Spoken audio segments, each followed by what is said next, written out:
আমি ধন্যবাদ জানাই। তাই আমাদের বগুড়ার সন্তান, বগুড়ার মাটি, বগুড়ার সন্তান চাই। আমাদের আমাদের আমরা বিএনপি পরিবারের লোক, আমরা তারা সাহেবের সবচেয়ে ভালোবাসি, তারা আমাকে দোয়া করি। আমাদের নঙ্গি দুটো নঙ্গি গায়ের কাপড় আর নঙ্গি ছাড়া আমাদের কিছুই নাই। আল্লাহ সব আগুনে পুড়ে লেগেছে আমাদের।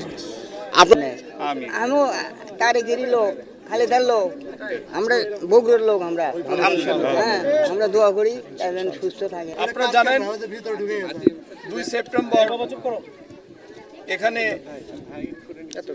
3টা পরিবার অগ্নিতে বৈদ্যুতিক শর্ট সার্কিটে অগ্নিকাণ্ডে এখানে ভস্মীভূত হয়েছে।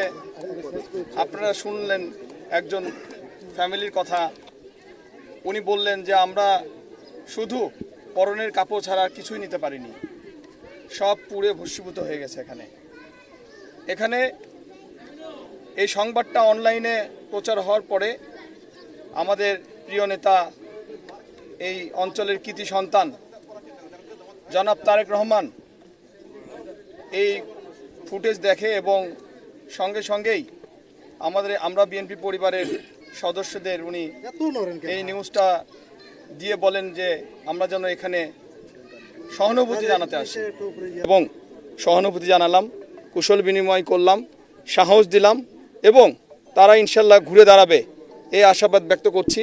এবং আপনারা এই অঞ্চলের মানুষ হিসেবে বেগম খালেদা জিয়া, এই অঞ্চলের পুত্রবধূ, সাবেক প্রধানমন্ত্রী এবং জনাব তারেক রহমান এই অঞ্চলের মানুষের কাছে দোয়া চেয়েছেন।